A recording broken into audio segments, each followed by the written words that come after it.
for today's lesson, we're just going to be doing a review. We have the entire unit in order from where we started to where we finished, and they should build on top of each other pretty easily. So for the videos, what I'm going to do is we're going to start with prime factorization and pause it, and you guys can do the problems, and then I'll show you the solution, and we'll just go back. So to start with prime factorization, go ahead and pause it.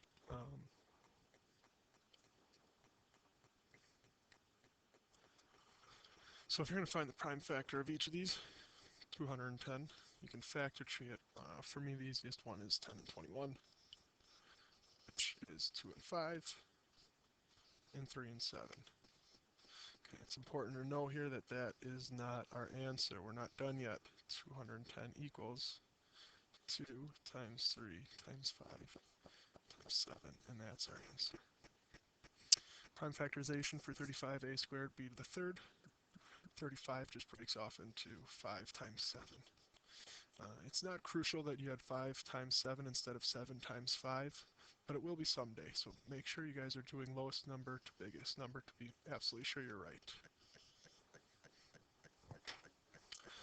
And that is our final answer.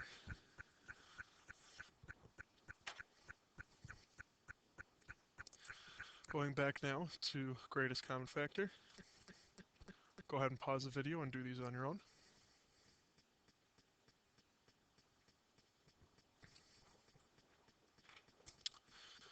Alright, and if you're going to find the greatest common factor for 66, a to the fourth, b to the third, and 42, a to the second, b to the third, you can take each part individually. So first of all, we'll just look at the coefficients, then we'll look at our a's, and then we'll look at our b's. The greatest common factor between 66 and 42, well, 66 is 6 times 11, and 42 is 6 times 7. So we can take a 6 out of both of those. For our a's, we have a to the fourth and a to the 2. If we're going to divide something out of there, the most we can take out is 2 a's. And for our b's, b to the third and b to the 2, the biggest number they both share is 2 b's. So this is b to the squared. On the bottom here, if we're going to factor each expression, we're going to do the exact same thing. We're going to find the greatest common factor for each of them, but then we're going to put it in the distributive property form. So the greatest common factor between 20b and 15 is 5, and then what we have inside is still a 4b and a 3.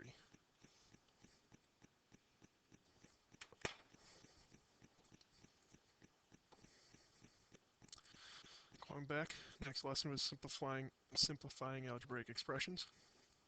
Go ahead and pause the video.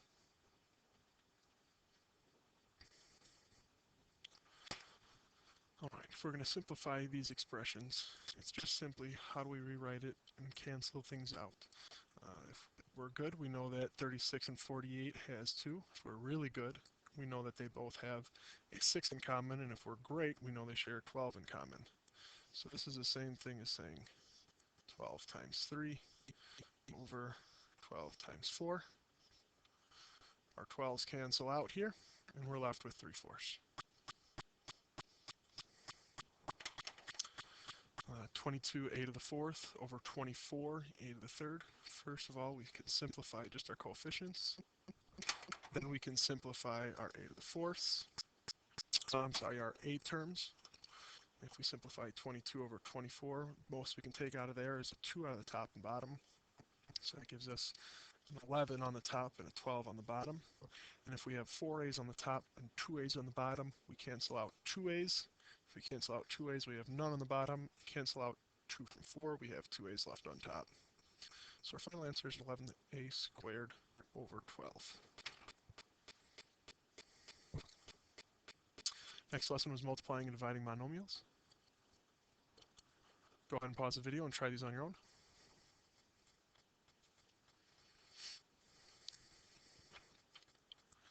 So hopefully this was a step back and it was a little bit easier than some of the last ones. H times H times H times H times H times H times H is just 7 H's. So you can go ahead and add those exponents. Forgive me, that is a 7. h to the 2 times h to the 5 is h to the 7. Following the same process, we have 8 f's in the top and 3 in the bottom, which means a 3 cancels out, which leaves f to the 5 on the top. Okay, 12j to the third divided by 4j squared. If we wanted to rewrite this, we certainly could, with 12j to the third on top divided by 4j squared. If I wanted to rewrite this again, I could write 4 times 3, 4j squared times 3j. On the bottom I have 4j squared. What does this leave us if we take out our two 4j squareds? All it leaves us is a 3j on top. And for number 4, multiply our coefficients, multiply our variables, gives us 12 d to the 5th.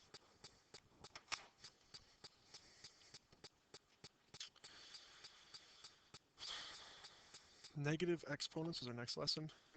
Go ahead and pause the video, try these on our own. Okay, so in order to rewrite a variable with a negative exponent as a positive exponent, we simply move it to the other side of the fraction. This is the same thing as saying h to the negative 2 over 1. So if we move it to the other side of the fraction, it's on the bottom. This is equivalent to 1 over h squared. A squared times b to the negative third. Same thing, this is all over 1. So it's like saying a squared over b to the positive 3. And finally, if we're going to evaluate the last expression with a equal 8 and b equal 2, first of all, I'm going to rewrite the expression so I make sure I got it right. That gives us a squared over b to the third. If I plug in a equals 8, we get 8 squared. B equals 2 gives us 2 to the third. 8 times 8 is 64. And 2 times 2 times 2 is 8. 64 over 8 reduces to 8 and 1, or 8.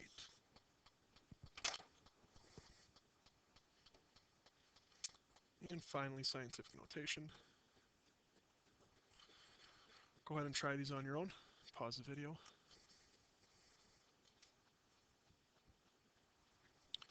So if I'm going to rewrite in scientific notation, remember that's in times 10 to a power form.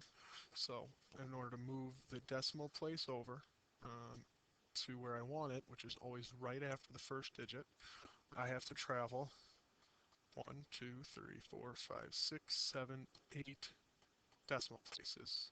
So if I'm gonna, what I'm left with is 3.401 times 10 to the 8th power. Going the other direction, but still in the same idea. If I started out here and I wanted to get the decimal after the first digit, I have to travel 1, 2, 3, 4, 5, 6, 7, 8 decimal places. So this becomes 5 times 10 to the negative 8 because we are taking 8s out of the form. Now, if I'm doing that exact same process in reverse, I'm going to write this out in long form because I want to know exactly what number I'm looking at. Negative 3 means we're dividing. If we're dividing 10 3 times out of there, it's getting smaller. So we plug in our decimals where we need them. We put the appropriate zeros in place to hold their place while we move the decimal. And it started out at 4.2, which means it was here, and we traveled 1, 2, 3 spots back to get to where we needed to be. So that final answer should just be 0.0042. If I'm going to rewrite number 4, I am now multiplying it by positive tens. Sorry, not positive tens, but I'm multiplying it by tens. That means this number is going to get bigger, which means this decimal is moving to the right 5 places. So we had 9, that's 1 space, 2 spaces, 3 spaces, 4 spaces, 5 spaces. Plug in our commas, and those are our final answers.